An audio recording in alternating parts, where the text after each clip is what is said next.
Hey gods and goddesses, today we're making something electric and absolutely delicious. We are making a mock chicken pot pie. So what am I using as chicken? Well, it's the lovely king trumpet mushrooms. You can use oyster mushrooms as well. You can use chicken of the wood mushrooms, whatever mushroom you have on hand. This recipe is so quick and is so easy. You guys have got to try this. So the vegetables we're gonna need for this recipe are bell peppers. You can use various colors if you like. You're also going to need some cherry tomatoes, red onions or sweet onions like I have here, and some sun-dried tomatoes, but we're gonna save that for last. We're gonna add that when we're making our mixture. Some more zucchini. I like to add lots and lots of it pot pie. Trumpet mushrooms, and I finally chopped my mushrooms, so those are what we're gonna use. We're gonna put this in the other corner. Some butternut squash, thinly chopped. Sprinkle a little bit of sea salt all over your veggies. Salt. You're going to sprinkle some onion powder, sprinkle some ginger, a little bit of your grapeseed oil on your veggies. It doesn't matter if they're all not, if they're very crowded. To make your creamy filling, all you're gonna need is a teaspoon of grapeseed oil. You can use any oil that you like. You're also going to need 2 teaspoons of garbanzo beans flour.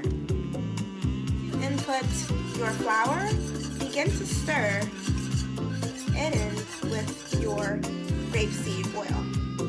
You're also going to need 1 cup of delicious hemp milk. The recipe is in the description box. And you're going to continue to whisk all of the ingredients together. You're going to slowly input your hemp milk. You're going to try your best not to let your mixture get clumpy. So you're going to continuously, vigorously stir in your garbanzo beans flour.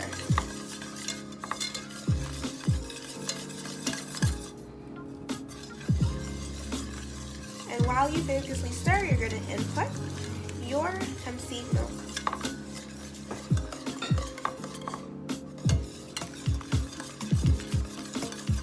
You can also add some spring water if it gets too clumpy.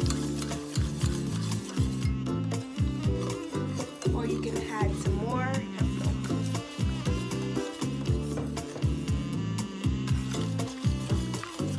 When you finally get your mixture to the consistency that you desire, you are going to input all of your grilled vegetables. This kitchen is smelling amazing already, guys. Oh my. Alright, so after you have mixed in your veggies with your creamy sauce, you're going to input all of your favorite spices. You're going to input a heaping teaspoon of onion powder, input a half a teaspoon of oregano, a 1/4 teaspoon of ginger, a 1/4 teaspoon of salt, or as much as you like.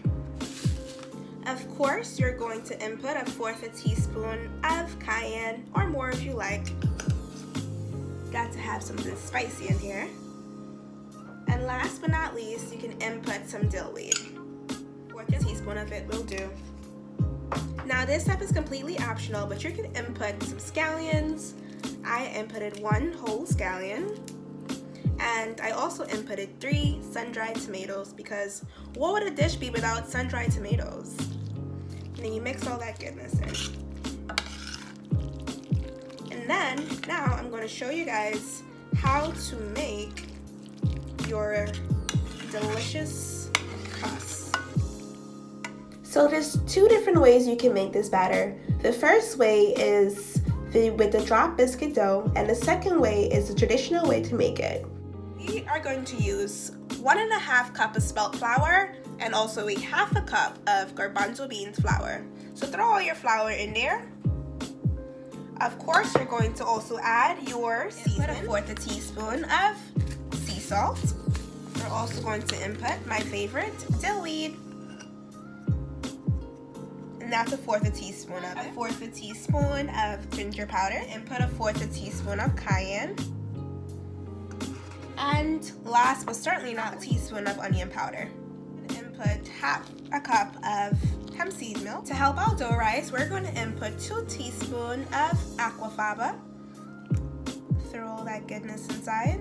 And aquafaba is basically the chickpea water that is created when boiling the chickpeas. You're also going to input a tablespoon of grapeseed oil. And then you're going to gradually input your Perrier water.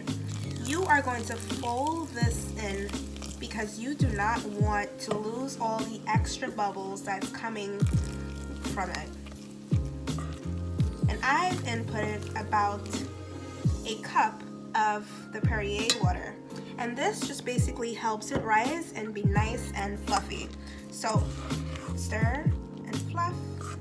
So basically you're just folding it in. Just grab and tuck, grab and tuck, grab. So this is the consistency you would like your batter. It's called the drop biscuit dough. This way it's thicker than a pancake, but also thin enough just to be poured like so. So after we have made our dough, we are going to grease our pan. So I'm going to input a drop or 2 in each pan, and I'm going to oil my pan. These are I'm making mini pot pies, but you can also make medium-sized pot pie, which I'll also show you guys how to make. So you grease your pan. You're going to take a teaspoon of your mixture, and this is going to be like the base of your mini pot pie. So you're going to put a teaspoon in each compartment.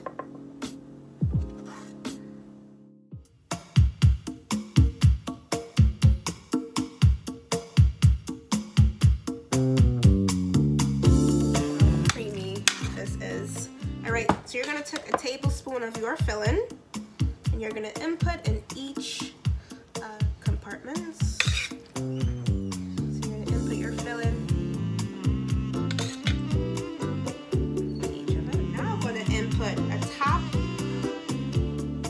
Your mini pot pie, and this is like the crust part now. And you're gonna put enough to fill the veggies.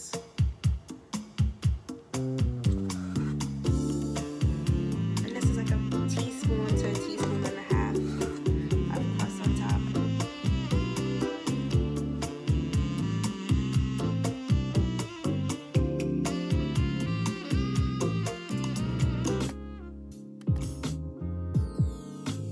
This is what your mini chicken pot pie will look like before you pop them in the oven. You bake it for 25 to 30 minutes or until it gets golden brown. So this is the traditional way of making your dough. Input 2 teaspoons of white spelt flour, a tablespoon of grapeseed oil. You're then going to input your spices. So I'm going to input some cayenne, a few dashes of that. I'm then going to input a sprinkle of sea salt.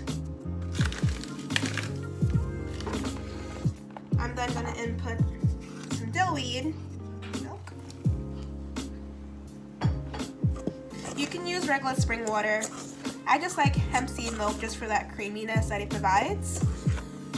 And you can also use a food processor to make your dough. But I'm showing you guys how to make your dough by hand. And this is a traditional way of making it. All right, our last step is going to input our Perrier water.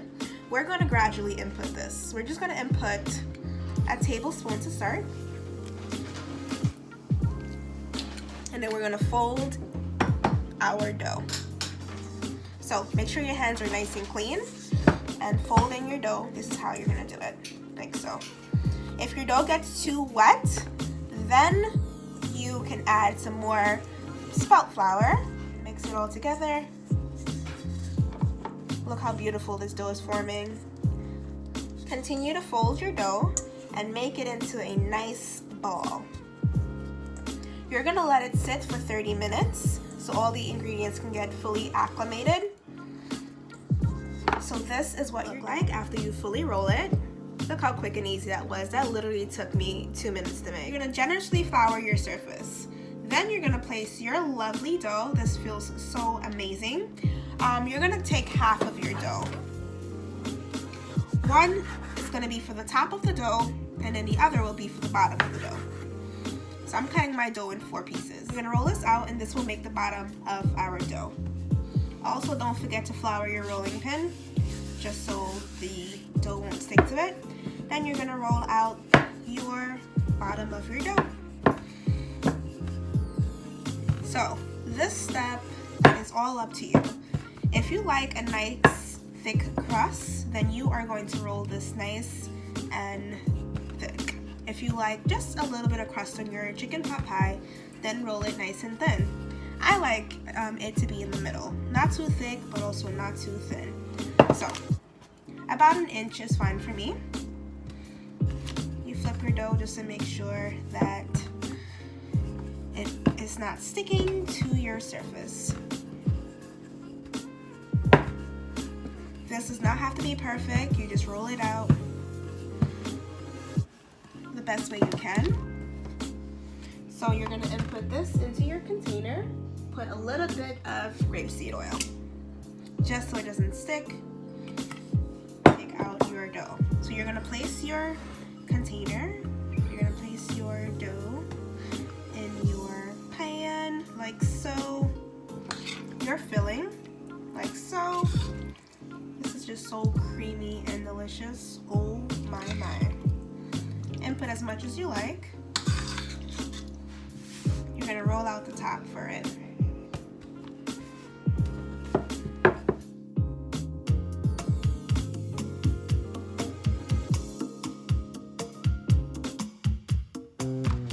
Alright, so you are going to place the top of your crust on your pot pie like so.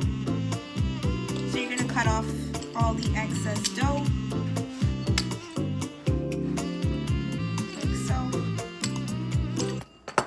And you're gonna leave just a little bit so you can do like a tuck and wrap crust. So you can bake it like this, or you can try to get a little bit fancy like I will be doing. So basically you're just grabbing and tuck. It's just like a tuck dough, you call this.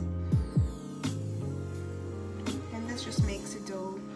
So you grab, you pinch and tuck, pinch and tuck, pinch and tuck. And this just is just for added prettiness. Look how beautiful this looks. So alright, so you're going to put a nice little X on top of your pot pie, just so you can, just so the rest of the pie can be baked. Alright, so just scar it like so. Put a nice little X. So to get that nice glossy finish, you're going to input just a teaspoon of aquafaba, and you're basically just going to brush this on top of your pot pie. And this basically helps it to brown nicely. It's like a replacement for your egg wash. This dough and mixture is so versatile that you can make anything out of it. Right now I'm making chicken patties with the excess filling and dough. So you flip it over like so. You roll out your dough first, flip it over like that, and then you just roll and tuck, just to seal in the edges. Put a little bit of fork if you like, just to make sure that it is secure. You just pour a little bit of your egg wash / aquafaba on your empanada / chicken patty, whatever you want to call it, just so it can get a golden finish. And that's it. That's all you need to do. Let your chicken patties bake for 20 minutes or until it's nice and brown. So this is what your electric pot pie looks like when it's finished baking. This one is with the traditional dough, and this one is the drop biscuit dough. These are the mini chicken pot pie. And I also even made some chicken patties with the excess filling that I had. This recipe is so quick, so easy, and so delicious. You guys have got to try this. Don't forget to like, comment, and subscribe.